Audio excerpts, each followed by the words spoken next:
Сәлеметсіңдер ме балалар? Әдебиеттік оқу сабағын бастаймыз. Сабақтың тақырыбы неткен сұлу, неткен көркем, осы менің туған өлкем. Туған өлкем Өтебай Тұрманжанов. Бүгінгі сабақта мәтін тақырыбы мен негізгі ойды анықтаймыз.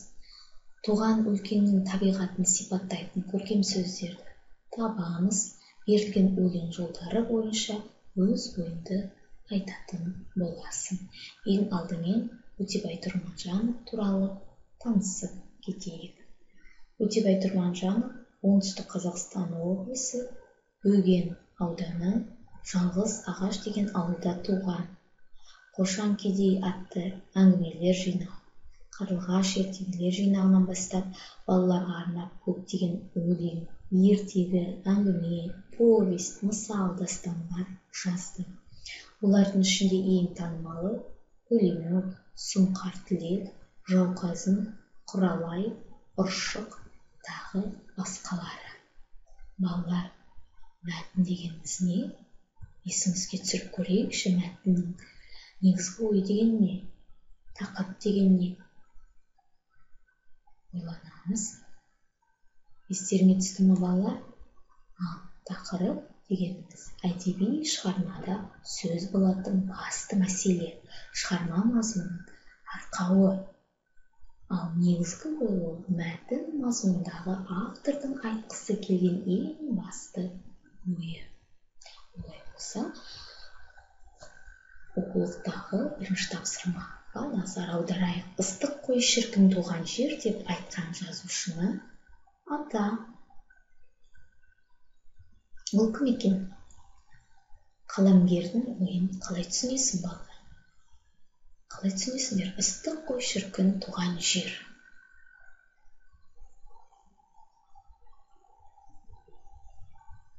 Балалар, ойландық па? Жауапты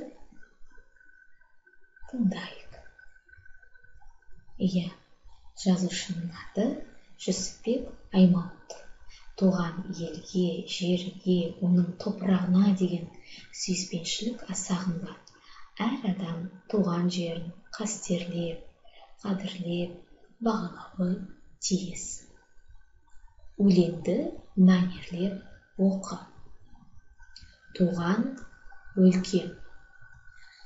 Көгінде нұрын төккен, жерінде гүл жұпар сепкен, неткен сұлу, неткен көркем, осы менің туған өлкем. Алтын дәнді даласы бар, ақ күмістей қаласы бар. Неткен сұлу, неткен көркем, осы менің туған өлкем. Ер еңбегі шалқып тасқан, ел еркіндей бақыт тапқан. Неткен сұлу, неткен көркем, осы менің туған өлкем. Өтебай Тұрманжанов. Балалар, өлең түсінікті болды ма? Олай болса, туған өлкенің табиғатын сипаттайтын көркем сөздерді теріп жазайық. Көгінде күн нұрын төккен, жерінде гүл жұпар сепкен, алтын дәнді даласы бар, ақ күмістей қаласы бар. Жақсы балалар, ары қарай. Балалар, өлеңнің негізгі ойына қай нақыл сөз сәйкес келеді?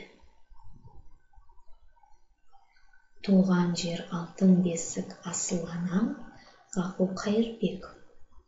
Әрбір шыншыл адам өз отанына абырой әкеледі. Ромен Роллин. Ойланамыз. Өлеңнің негізгі ойына қай нақыл сөз сәйкес келеді? Жауаптарың дайын ба? Дайын болса, онда тексеріп көрелік. Дұрыс балалар. Негізгі ой мәтін мазмұнындағы ең басты автор айтқысы келген ойы. Сонда туған жер алтын бесік асыл ана. Дұрыс болды. Жарайсыңдар балалар. Келесі тапсырма.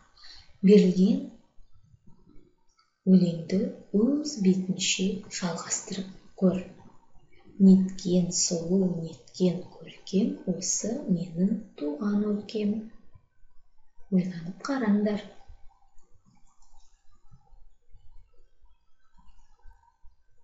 Жауаптарың дайын болды ма? Олай болса, тексеріп көрейік.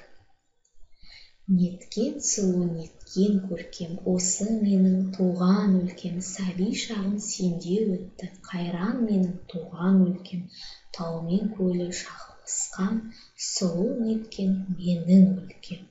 Балалар, ал сендер өз нұсқаларыңды ұсынып қараңдар.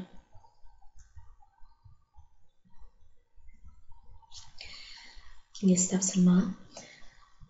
Балалар, шетелден келген қонаққа туған өлкеңді қалай таныстырар едің? Ойыңды жүйелі, мазмұнды етіп айтуға үйрен.